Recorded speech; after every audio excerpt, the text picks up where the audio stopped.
구원을 하나님의 선물로 받은 우리는 이제 새로운 교제를 시작해야 합니다.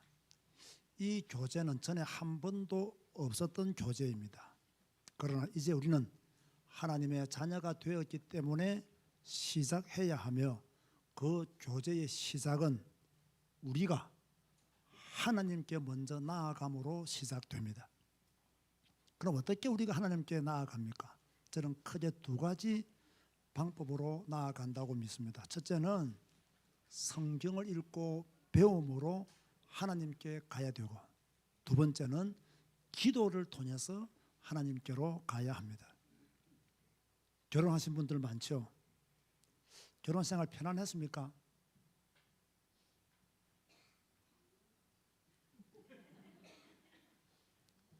저는 솔직히 결혼 생활이 좀 힘듭니다. 그 사람을 잘 안다고 생각해서 결혼을 했는데, 결혼을 해보니 그 사람에 대해서 아는 것이 별로 없더라고요. 결혼 전에는 참 얌전하다라고 생각했거든요. 이름도 선녀잖아요. 결혼해보니까 마녀더라고요. 결혼 전에는 참 얌전해서 좋았는데, 결혼 후에는요, 이 얌전함이 답답함이 되어버렸고요. 나이가 들면서 남성 호르몬이 나오기 시작하면서요, 과격한 여성으로 바뀌는 것이 두려워지기 시작하더라고요. 또 어떤 분들은 참 내 남편이 결혼 전에는 적극적이라서 참 좋았어 라고 생각해서 결혼했는데, 그 적극적인 성격이 결혼 후에 사고치는 성격인 줄은 꿈에도 생각을 못했겠죠. 결혼 전에는 나만 바라보고 나만 사랑하고 나에게 참 잘해줄 것이라고 생각해서 결혼을 했는데, 결혼 후에는요, 그게 착각이었다는 것을 깨닫게 됩니다. 그래서 우울증에 걸리기도 하고 삶의 회의를 느끼기도 하죠. 그래서 결혼 생활이 힘듭니다. 왜 힘드냐? 그 사람을 잘 모르고 결혼했기 때문이에요. 아니, 하나님께로 나아가는 방법을 설명하다가 왜 갑자기 결혼 이야기를 하셨습니까? 신앙생활은 하나님을 아는 데서 시작합니다. 우리가 먼저 하나님을 선택한 것이 아니잖아요. 우리가 하나님을 알고 선택한 게 아니에요. 하나님이 우리를 알고 지명하여 불렀어요. 우리는 하나님에 대해서 아무것도 몰라요.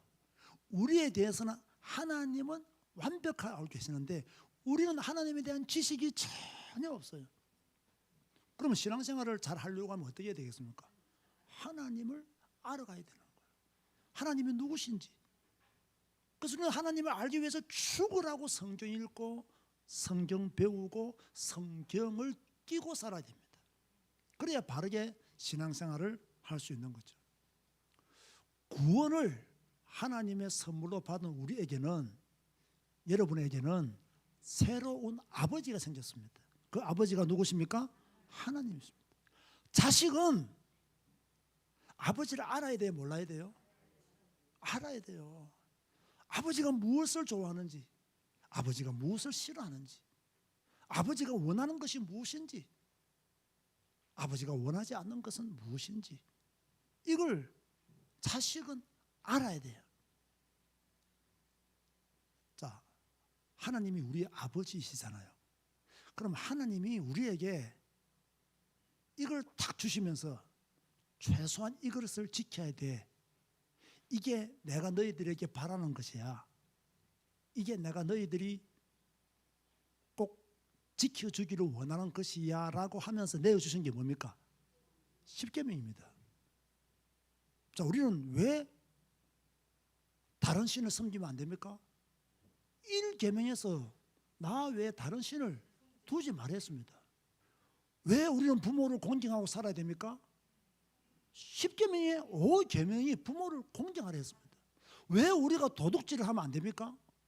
10계명의 8계명이 도둑질 하지 말라 했습니다. 이게 아버지의 마음이에요. 너희가 하나님의 자녀가 되었느냐? 나의 마음은 이것이다. 너희들이 이것만은 지켜다오 라고 하면서 건네주신 것이 10계명이라는 거예요.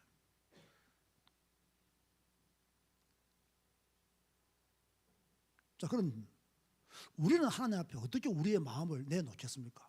하나님은 말씀을 통해서 하나님의 마음을 우리에게 보여주셨단 말이에요. 그럼 우리는 어떻게 우리의 마음을 하나님께 보여줄 수 있겠습니까? 그게 바로 기도입니다. 하나님, 나 이거 원해요. 하나님, 지금 내가 이런 가운데 있어요. 하나님, 나는 지금 하나님의 도움이 필요해요. 하나님의 역사가 필요해요.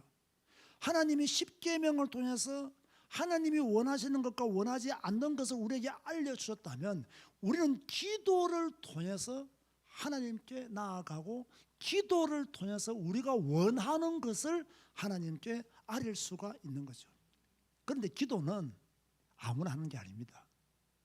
교회 앉아있다고 다 기도하는 게 아닙니다. 예수 믿는다고 다 기도하는 것은 아닙니다. 기도는 아버지가 누구인지를 아는 사람이 하는 거예요. 우리 아버지가 가지고 계신 것이 무엇인가? 우리 아버지가 어떤 능력이 있는가? 이걸 아는 사람은요, 기도하게 되어 있습니다. 왜? 아버지가 가지고 있는 것을 알고 있으니까. 아버지의 능력을 알고 있으니까 기도하게 되어 있어요. 아버지가 가진 권세가 얼마나 크다는 것을 알면 자녀들은 그 아버지의 권세를 얻기 위해서 구할 수가 있어요.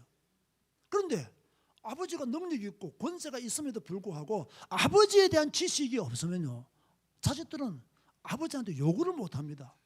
그래서 아버지는 부자인데 자식들은 늘 거지로 사는 거죠. 왜? 아버지가 누구인지를 몰라. 성도들이 하나님이 누구인지를 몰라요. 그래서 늘 배고프게 살아요. 기도는 아들이 아버지에게 자신의 마음과 생각을 아뢰는 거예요. 나의 아버지 하나님에게 우리가 하나님의 자녀로서 우리의 마음, 우리의 생각, 우리의 계획, 나의 처지를 아뢰는 것이 기도다. 그래서 여러분, 너무 힘들어하지 말고요, 너무 어려워하지 말고요, 너무 막 버티면서 살지 말고요, 힘든 일 있으면 아버지 하면서 주님을 찾으세요. 아버지 하면서 이것 좀 도와주세요. 아버지 이 일에 좀 간섭해 주세요. 아버지 이 일에 역사해 주세요. 이렇게 여러분 기도하시기 바랍니다. 그게 하나님이 우리에게 십계명을 주시면서 내가 너에게 원하는 것은 이것이다라고 말씀해 주신 것처럼 우리가 기도를 통해서 하나님, 내가 이런 부분에 하나님의 도움을, 아버지의 도움을 내가 받기를 원합니다라고 아뢰는 것이 기도이기 때문에 하나님의 자녀가 기도를 하지 않는다는 것은 아버지를 모른다는 거예요. 종교개혁자 깔뱅은요, 기도에 실패하면 신앙생활이 실패다라는 말을 했습니다. 기도에 실패하면 신앙생활이 실패다. 대부분의 성도들이 기도에 성공하고 있느냐 실패하고 있느냐, 저는 잘 모르겠지만 실패하는 성도들을 딱 보면요, 자신의 능력을 너무 과신해요. 내가 하면 되지, 내가 노력하면 되지, 내가 애쓰면 되지. 자기를 너무 믿어요. 자기를 너무 믿는다는 것은요, 다른 말로 바꾸면 자기 우상 숭배에 빠졌다는 이야기예요. 여러분, 우리 그렇게 대단한 존재들 아닙니다. 여러분이 그렇게 대단한 인물들이 아닙니다. 우리는 피조물입니다. 하나님은 창조주이십니다. 그렇다면 우리는 하나님의 도움을 구해야 돼요. 하나님의 은혜를 입어야 돼요. 왜 많은 성도들이 기도에 실패하느냐? 하나님을 신뢰하지 않아요. 하나님을 믿지 않는다는 이야기예요. 그런가 하면 응답받은 경험이 없어요. 기도해본 경험이 없으니까 응답받은 경험도 없겠죠. 그래서 대부분의 성도들이 종교개혁자 깔뱅이 말하는 것처럼 기도에 실패하고 있어요. 이러니까 신앙생활이 성공될 수가 없는 거예요. 여러분, 신앙생활 행복하십니까? 신앙생활 기쁘십니까? 기뻐야 됩니다. 왜? 아버지가 전능하신 분이잖아요. 나의 백그라운드가 하나님이시잖아요. 그분 안에서 내가 살고 있잖아요. 그러면 우울할 이유도 없고요, 막 짜증낼 이유도 없어요. 하나님과 함께 사는 것이 나의 행복이다라고 생각하시면 되는 거예요. 자, 그러다 보면 성경은 기도에 대해서 무엇이라고 말씀하고 있느냐? 하나님은 기도를 통해서 하나님을 신뢰하지 않아요. 하나님을 믿지 않는다는 이야기예요. 왜? 아버지가 전능하신 분이잖아요. 나의 백그라운드가 하나님이시잖아요. 그러면 우울할 이유도 없고요, 막 짜증낼 이유도 없어요. 하나님과 함께 사는 것이 나의 행복이다라고 생각하시면 되는 거예요. 자, 그러다 보면 성경은 기도에 대해서 기도에 대한 말씀들이 성경에 굉장히 많아요. 우리가 잘 아는 예레미야 33장 3절에 보면요, 너는 내게 부르짖으라 내가 네게 응답하겠고 너가 알지 못하는 크고 은밀한 일을 네게 보이리라. 구원을 선물로 주신 아버지가 너는 내게 부르짖으라. 내가 너에게 구원을 선물로 주지 않았느냐? 너는 구원을 선물로 받은 너는 내게 부르짖으라. 그리하면 내가 너에게 응답하겠다. 구원을 너에게 선물로 준 내가 너에게 응답하겠다. 그럼 저는요, 와닿았던 말씀, 이 말씀이에요. 너가 알지 못하는, 이 단어가 와닿았어요. 너가 알지 못하는. 사실 우리가 아는 것보다 모르는 것이 훨씬 많잖아요. 우리가 왜 기도합니까? 내가 모르기 때문에 기도하는 거예요. 내가 왜 하나님의 인도를 받으려고 합니까? 모르기 때문에 하나님의 인도를 받으려고 하는 거예요. 그러니까 어떻게 되느냐면요, 우리가 기도하면 윤성주야, 네가 알지 못하는 것을 내가 네게 보여줬다는 거예요. 이걸 안다면, 이걸 믿는다면 기도하지 못할 이유가 없다는 거예요. 그래서 나는 그걸 좀 하나님, 내가 알지 못하던 일을 알려주세요. 저는 기도합니다. 내가 알지 못하는 일을 내게 알려주세요. 이러다 보면요, 어느 날 갑자기 나중에 말씀드리겠지만 평안이 와요. 그때가 응답의 시간표가 되는 거죠. 그래서 아들인 우리가 해야 될 일은 무엇이냐? 부르짖는 일이다 라는 거예요. 시편 50편 15절에 보니까요, 환난 날에 나를 부르라 내가 너를 건지리니 너가 나를 영화롭게 하리로다. 하나님은요, 우리에게 환난 날이 있다는 것을 아십니다. 하나님의 자녀들에게 환난 날이 있다는 걸 알고요, 그 환난 날에 네가 해야 될 것은 나를 부르는 것이다. 네가 환난 당했느냐? 나를 부르라는 거야. 네가 고통 중에 있느냐? 나를 부르라는 거야. 그러면 내가 너를 건져버리겠다래요. 내가 너를 건져버리겠다. 너가 나를 영원롭게 하리라. 그렇게 말씀하고 있는 거예요. 하나님이 건지면요, 그대로 가야 되는 거예요. 그게 놀랍잖아요. 하나님이 딱 건지잖아요. 그럼 하나님이 딱 우리를 살려주는 거예요. 제가 오래전에 그 스쿠버 다이빙을 하는데요, 이 초보들이 보통요, 바다에 딱 들어가면요, 지금 위로 올라가는지 내려가는지 자기가 잘 몰라요. 바다에 가만히 있으면요, 내가 지금 내려가고 있는지, 자기는 그 깊이에서 계속 머물러 있다고 생각하는데 좀 내려가지 모른다고요. 그러면 약간 경험 있는 사람도 알거든요. 한 명 딱 보니까요, 자꾸 내려가는데 가만히 있는 거예요. 자꾸 내려가는, 내가 볼 때는 나하고 거리가 점점 멀어져요. 그래서 내가 올라가가지고요, 딱 탱크 위에 자꾸 올라왔죠. 올라와지겠어요? 안 올라와지겠어요? 위에서 딱 잡으면 그대로 싹 올라옵니다. 환난 날에 하나님이 여러분을 그대로 들어 올리겠다는 거예요. 네가 환난 당했느냐? 나를 부르라는 거예요. 그럼 내가 너를 들어 올리겠다는 거예요. 건져주겠다는 거예요. 이걸 믿으면 어떻게 기도를 안 할 수 있냐는 거예요. 환난 당한 성도 있습니까? 있겠죠. 목사님 나도 환난 당하는데. 여러분들인들 환난을 당하지 않겠습니까? 환난 당하면요, 낙심하지 마세요. 낙심 조금만 하세요. 주저앉아 있지 마세요. 금방 일어나야 됩니다. 불신은 그만하고요, 하나님을 부르세요. 하나님을 부르라 했잖아요. 부정적인 생각도 아무만 하지 말고요, 하나님을 부르세요. 그럼 하나님 우리를 건지시겠다, 그렇게 말씀했어요. 자, 그러면 어떻게 기도해야 될 것이냐? 마태복음 21장 22절에 보니까요, 너희가 기도할 때에 무엇이든지 믿고 구하는 것은 다 받으리라. 기도에서 첫 번째도 믿음이고 두 번째도 믿음이고 세 번째도 믿음이에요. 구하는 사람은요, 믿음을 가지고 구해야 돼요. 제가 이번에 찍은 사진을 한 장 보여드리겠습니다. 한번 보시기 바랍니다.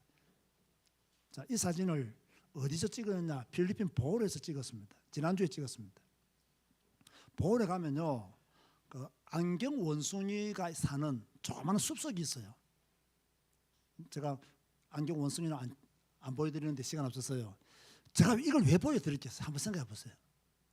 이 사진을 왜 보여드리겠어요?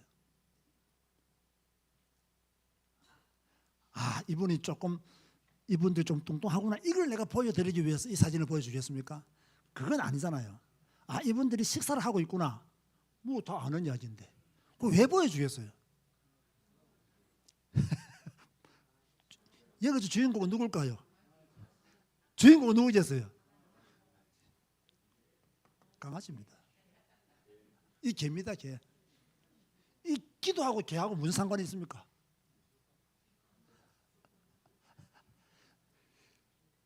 얼마나 지금 여기서 우리가 뒤에서 봐서 그렇지 앞에서 안 봐서 이 개의 눈이 어떻겠는가? 우리가 뒤에 지금 개의 눈이 안 보여서 그렇지 딱 들고 지금 안 주나 싶어가지고 간절한 마음으로. 자, 그러면 이 사람들이 개가 이렇게 앉자마자 주겠습니까? 안 주겠습니까? 아니, 금방 주겠어요? 기다렸다가 주겠어요? 금방 안 줍니다. 이 개가 끝까지 앉아있으면 불쌍해서 하나 준다고. 앉자마자 아이고 내가 먹었던 거 아이고 내가 먹지 않고 너에게 주면서 덥석 안 준다니까. 실컷 먹다가 내 배가 좀 부르고 또 줄만한 것이 나타나면 딱 주죠. 그럼 이 강아지는요 계속 바라보고 앉았어야 돼요. 줄 때까지. 그런데 이 강아지는 알아요. 뭘 알까요? 계속 바라보고 있으면 준다는 것을 알아요. 준다는 것을 안다니까. 그래서 계속 바라보고 있는 거예요. 이놈은 계속 바라봅니다. 왜? 계속 바라보면 준다는 걸 이 강아지가 이미 경험을 했고 체험을 했어요. 그래서 아까 안 그랬습니까? 왜 기도에 실패하느냐? 응답받은 경험이 없으니까 기도에 실패하는 거예요. 응답받은 경험이 있으면 계속 앉아있으면 준다는 걸 아니까 계속 바라보는 거예요. 계속 바라보는 거예요. 그 던져주면 맛있게 먹는 거예요. 그런데 우리에게는 이게 없어요. 우리가 지금 개만도 못한 믿음을 가지고 있단 말이에요. 예? 이 개보다 못한 믿음을 가지고 있어요. 이 개는 계속 바라보는 거예요. 당장 안 줘. 또 바라보는 거예요. 이 사람들은 계속 먹어. 계속 바라보는 거예요. 이러니까 안 줄 수 있다 없다? 사실 저는 이 영상으로 이렇게 강아지들을 보는 것은 가끔씩 좋아하는데요. 저는 막 강아지들을 막 만지거나 이렇게 하진 않습니다. 그러니까 강아지들을 좋아하지만 내 옆에 오는 것을 별로 안 좋아해요. 안 좋아해요. 그런데 계속 이렇게 바라보고 있으면 저도 줄까요, 안 줄까요? 줍니다. 나같이 사랑이 많은 사람이 안 줄 리가 없죠. 준다니까요. 그러니까 우리가 저런 모습을 가지고 있어야 된다는 거예요. 저런 신앙을 다 하나님 바라보고 간절히 바라보고 인내하면서 바라보고 준다는 믿음을 가지고 바라보고 저 분명히 저 강아지를 얻어먹었을 거라고. 내가 100% 확신합니다. 분명히 얻어먹었을 거라고. 우리가 하나님을, 전능자 하나님을, 창조주 하나님을 저 강아지가 지금 밥 먹고 있는 저 세 사람을 바라보듯이 바라보고 금방 안 주지만 또 기다리고 또 기다리고 또 기다리면 하나님이 응답해 주었다는 경험들이 우리에게 쌓이면 어떻게 하느냐? 기도할 수밖에 없는 거예요. 어려운 일 만나면 주님께 부르질 수밖에 없는 거예요. 따라서 합시다. 강아지보다 믿음이 더 좋은 사람이 되자. 강아지보다 믿음이 더 좋은 사람. 제가 찍었지만 잘 찍었죠. 예?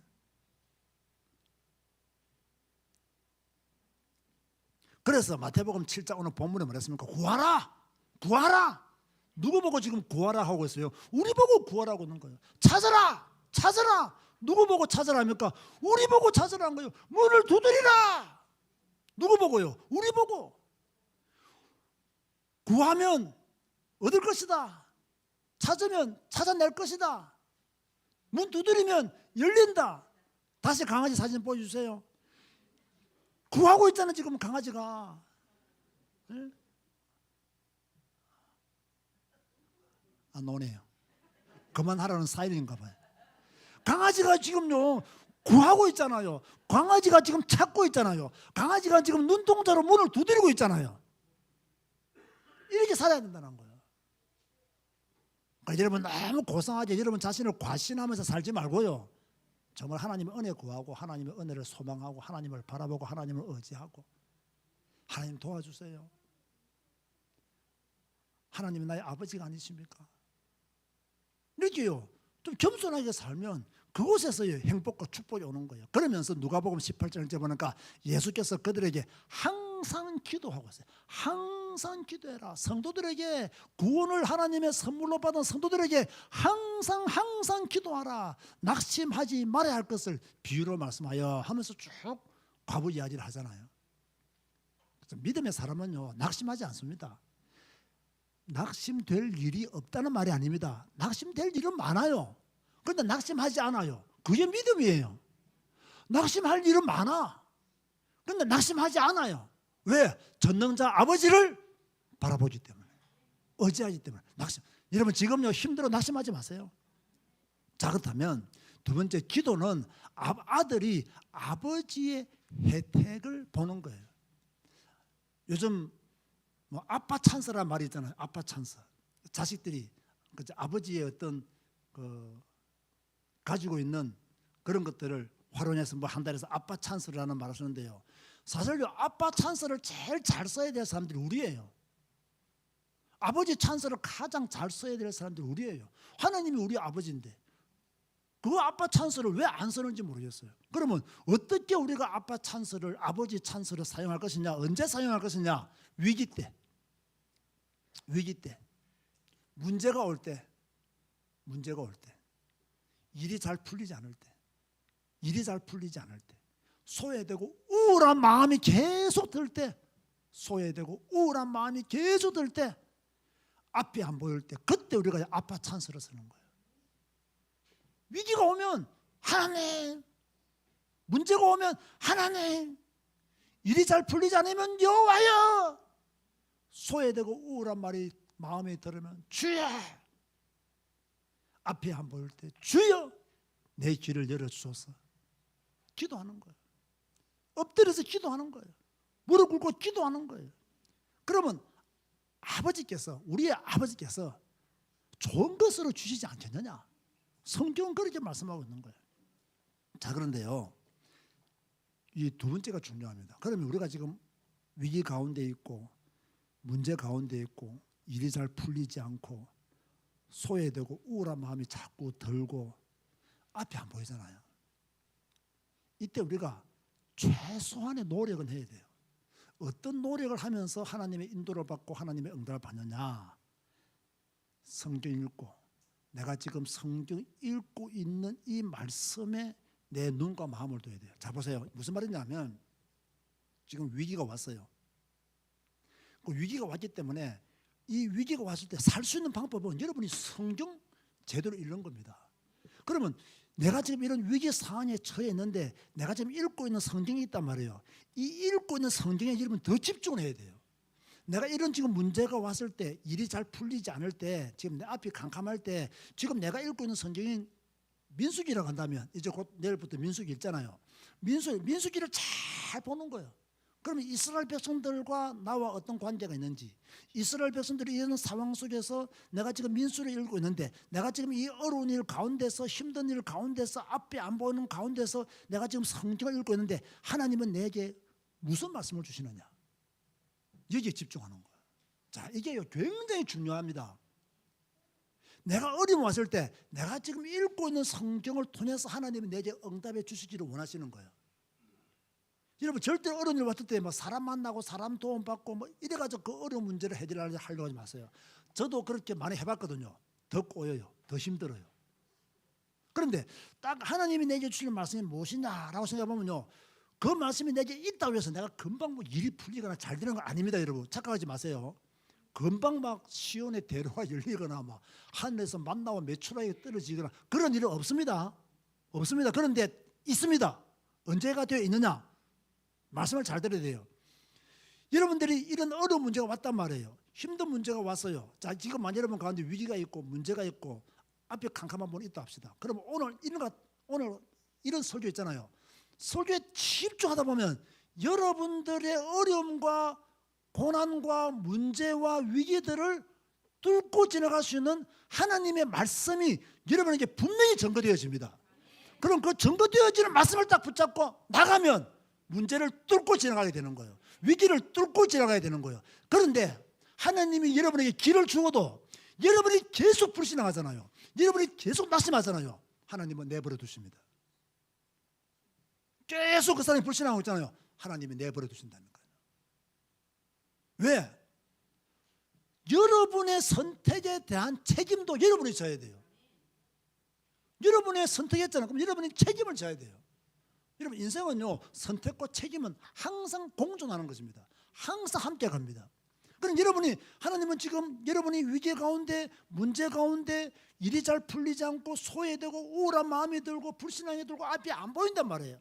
그럼 하나님은 여러분이 성경 읽을 때 그 말씀을 통해서 길을 열어주시고, 여러분들이 예배를 통해서 하나님께 영광 돌릴 때 강단을 통해 여러분들에게 하나님은 또 은혜의 말씀들을 주신단 말이에요. 그 말씀 딱 올 때 딱 믿음으로 붙잡고 그 말씀 붙잡고 나가야 되는 거예요. 그 말씀 붙잡고 어려움을 뚫고 지나가야 되고 위기를 뚫고 지나가야 돼요. 그런데 뚫고 안 지나가 늘 불신앙하고 있어요. 늘 낙심하고 있어요. 늘 부정적인 마음에 나 내버려둬, 나 이대로 우울할 거야. 그럼 누가 그 사람의 우울증을 고치겠습니까? 하나님이 우리를 인도하시는 방법이 여기 있다는 거예요. 그렇게 믿음을 나가면요, 처음에는 이 믿음으로 뚫고 지나가기가 힘듭니다. 그런데 자꾸 하나님의 말씀을 계속 주시고 여러분이 계속 말씀에 집중하다 보면 하나님이요, 어느 날 평안을 주신다니까요. 어느 날 내 문제는 그대로인데 어느 날 평안이 와요. 그 평안 오면 그때부터는 뭡니까? 응답이 자 평안이 오면 이렇게 생각하세요. 평안이 왔잖아요. 그 문제 해결이 안 돼서 그러면 저 멀리 엘리야가 봤던 구름 한 조각, 손바닥만한 구름 크기가 여러분에게 떠올랐다고 생각하면 됩니다. 저는 항상 그래요. 저도 이렇게 문제를 두고 기도하고 고난 중에 기도하고 어려운 중에 기도하다 보면요, 처음에는 그것이 해결이 안 돼요. 문제가 안 보여요. 계속 기도하고 말씀 붙잡고 기도하고 있으면 전에보다는 편해졌어요. 근데 문제는 해결이 안 돼서 그때 뭐라고요? 저 멀리 보이는 손바닥만한 구름 하나 있는 거예요. 그 구름이 점점 다가오면서 비가 내리는 거예요. 그래서 이스라엘의 가뭄의 문제가 해결되어지는 거예요. 우리에게 문제가 왔단 말이에요. 여러분이 어려움이 왔어요. 기도는 자녀들이 아버지께 아빠 찬스를 쓰는 거란 말이에요. 아버지의 도움을 구하는 거란 말이에요. 전능하신 하나님께 구하는 것이란 말이에요. 아들의 마음을 아버지께 보여주는 것이란 말이에요. 그럼 하나님께 보여주면 하나님은 금방 냅다 하고 안 주신단 말이에요. 우리를 계속 지켜보시고 우리를 테스트하시고 우리의 믿음을 더 증명해 보이시기를 기다리고 계신단 말이에요. 그 딱 우리의 믿음을 계속 증명해 보이시면 하나님은 저 멀리서 손바닥만한 구름 하나 주셔. 그럼 내 문제 해결되어졌냐? 여러분 그 손바닥만한 구름 하나 있다가서 이스라엘의 가뭄이 해결되어졌습니까? 해결 안 되어졌습니까? 해결 안 되어졌다니까요. 근데 저 손바닥만 구름이 점점 다가오니까 소나비가 오고 이스라엘의 가뭄이 해결되어졌잖아요. 저는요 그런 경험들을 많이 했어요. 내가 위기 가운데 있을 때, 문제 가운데 빠졌을 때 내가 아무리 기도해도 응답이 없고 아무리 기다려도 응답이 없고 근데 말씀은 계속 읽고 예배 가운데 계속 하나님의 말씀에 귀를 기울이고 이러다 보면 갑자기 좀 뭔가 하나 쑥 내린 듯한, 쑥 내려가는 듯한 그런 기분이 들 때가 와요. 그것도 내 기분인지 모르겠지만 온다고. 그러면 저 멀리 있는 손바닥만한 구름이 내 하나 뜬 거예요. 그래서 계속 기도하고 기다리고 있으면 그게 다가와서 소나비를 내려버리는 거예요. 그럼 문제 해결되어지는 거예요. 다시 한 번 더 정리할게요. 세 번째 보세요. 기도하면서 일어나는 일은 다 해결해 나가는 과정이니 걱정하지 말았습니다. 이게 무슨 말이냐면요. 자, 내가 어느 문제를 두고 계속 지금 기도하고 있잖아요. 기도하고 있는데 해결이 안 돼. 오히려 내가 지금 해결되기를 기도하고 있는데 해결은 안 되고 일이 더 꼬여. 일이 더 꼬인단 말이에요. 아니 나는 지금 하나님 앞에 해결해 줄 것을 믿고 기다리고 있는데 하나님은 일이 자꾸 꼬이게 만들어요. 근데 여러분 잘 보세요. 기도하면서 일어나는 일은 다 해결해 나가는 과정이니 걱정하지 마라. 이해됩니까? 내가 기도가 있단 말이에요. 해결이 안 돼. 또 다른 문제가 생겨. 요 또 다른 문제가 생겨야 이 근본적인 문제가 해결된다는 거예요. 내가 기도하고 있는데 해결이 안 돼. 복잡한 문제가 더 생겨. 복잡한 문제가 더 생겨야 나중에 복잡한 것이 풀릴 때 해결이 되는 거예요. 지금 내가 기도하고 있는데 길이 안 보여요. 길이 안 보이는데 끝까지 기도하고 있으면 다시 말합니다. 저 멀리 손바닥만한 구름이 하나 뜬단 말이에요. 계속 기다리고 있으면 믿음의 고백을 하고 계속 기다리고 있으면 그 구름이 내게 다가온단 말이에요. 비를 쏟아버려야 내 문제가 해결되어지는 거예요. 아까 강아지가 계속 쳐다봐. 줄 때까지 쳐다봐. 저는 저 사진을 찍고 지나갔지만 만약 안 주면 저 강아지가 어떻게 했을까요? 짖었을까요? 그냥 갔을까요? 저는 잘 모르겠어요. 결론이었습니다. 구원을 선물로 받은 자는 이제 교제에 성공해야 된다. 교제하는 방법은 제가 뭐랬습니까? 성경 읽고 성경 배우는 것이 교제하는 방법이에요. 두 번째가 바로 오늘 설교 제목처럼 기도가 하나님과 교제하는 방법이다. 여러분의 현재 문제를 두고 기도하라는 거예요. 개인 문제, 가족 문제, 직장 문제, 사업 문제. 여러분의 미래를 두고 기도하세요. 여러분 자신의 미래, 우리 가족들의 미래. 저는 우리 성도들의 미래를 위해서 기도 많이 합니다. 저는 우리 교회 청년들의 미래를 위해서요 정말 기도 많이 하려고 애쓰고 있습니다. 더 애쓸 겁니다. 왜? 청년들의 미래가 밝아야 교회의 미래도 밝기 때문이죠. 특별히 여러분 건강과 경제의 문제를 두고 기도하시기 바랍니다. 다 여러분 개인이 노력해야 돼요. 이곳에 나이 드신 분들 계시죠? 또 세월이 지나면 곧 이제 노인이 되실 분들도 많이 계실 것으로 합니다. 노후 준비 잘해야 됩니다. 제가 경제 문제를 이야기할 때마다 노후 준비 잘해야 된다. 왜 제가 이 말씀을 드렸냐면 너무 여러분 자식들에게 아낌없이 주는 나무가 되려고 생각하지 마세요. 여러분 자식들 여러분보다 더 잘 삽니다. 더 많이 누리고 있습니다. 우리 어머니 보고요 제가 항상 그랬거든요. 빨리 이 집 팔고 어머니가 좀 더 살기 편한 곳으로 가랬다면요 절대 안 파는 거예요. 왜 안 파느냐? 죽고 나면 자식들 나눠준다고. 그러니까 엄마 지금 자식들이 엄마보다 더 잘 살아. 그리고 이것에 관심 가지고 있는 자식들 한 명도 없어. 그러니까 이 팔고 좀 편안한 아파트로 좀 가고 엄마가 좀 여행도 다니고 잘 드시고 이렇게 하시래요. 절대 안 해요. 자식들은 줘야 된다는 거지. 그걸 기다리고 있는 자식이 누가 있습니까? 누가 있습니까? 자식들은 뭘 바라겠어요?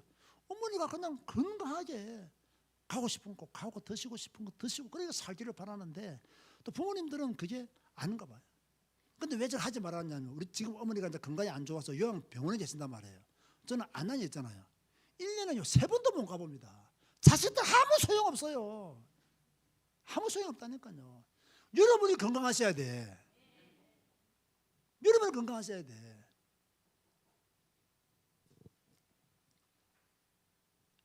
구원을 하나님의 선물로 받은 여러분들은 이제 새로운 교제를 하나님과 시작해야 됩니다.